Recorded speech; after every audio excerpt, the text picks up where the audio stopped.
Imran, how are you? Very good indeed. I would like to talk about the way women take failure. Because we all know that there are a lot of expectations on women to prove themselves in the workplace. And studies show that most women take failure very hard.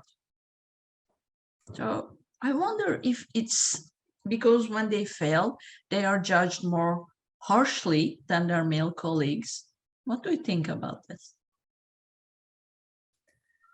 Actually, I want to position it more like women can take the feedback more personally, more emotionally.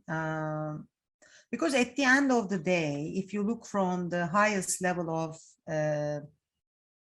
board of directors, performance management, ideally you should have objectives, you should have results, you should have an evaluation.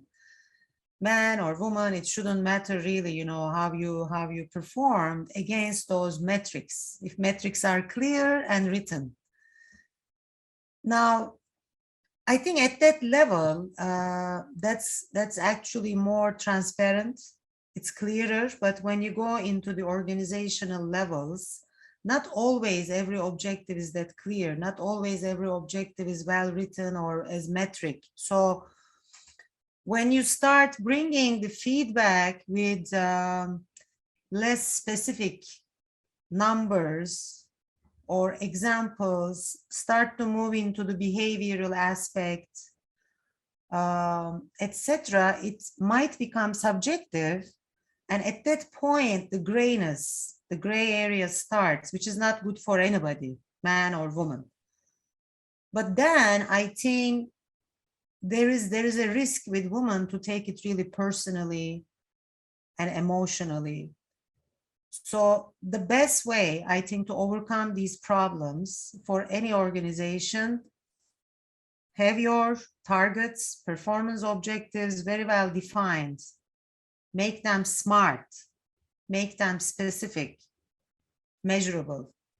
And then whoever gets the feedback will know where they stand. Achieved, not achieved.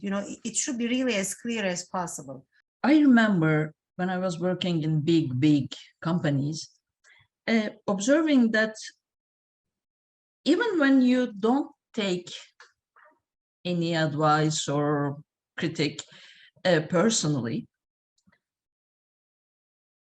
they think that you do. Because you're a woman. And I heard men saying things like that. Oh, don't get emotional, even if you didn't do anything. This is the usual, biases, stereotypes, and sometimes maybe, of course, reality is supporting that. So we all have our own biases. As long as we are aware, I think it's easier to put them on the side. But that's not always easy, because when we were growing up, it's okay for girls to cry, but it's not okay for boys to cry. They shouldn't cry. These type of stereotypes and certain behavioral guidances, I think, make the society believe in these things. And in the workplace, of course, you bring all of those with you and say, oh, this is going to be an emotional conversation. So even the male manager, they can get nervous about it. So that nervousness will reflect on the conversation. It becomes even more emotional.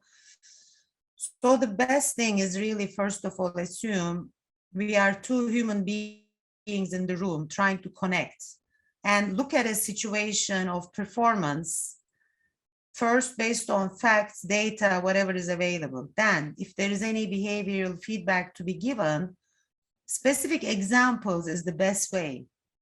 Then you can't argue as much, in this situation, this is what I observed. Can you take it in a different way and maybe try to do this?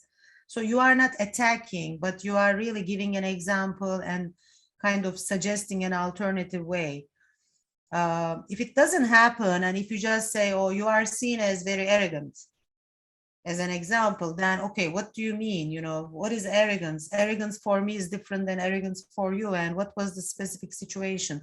And the ideal way of handling it is really giving feedback on the spot in a private manner, in a private environment after the meeting. If you observe something, if it's the behavioral feedback, okay, in this meeting, you know, this happened. How do you think about what happened? Is there a better way of doing it or handling it? So I think we all need to be trained over and over again to give constructive feedback. Doesn't matter your gender, as a giver or as a taker. We must learn to give feedback and to receive it too. Thank you, Imran. It was nice Thank you. to talk to you as always. See you soon. Bye-bye.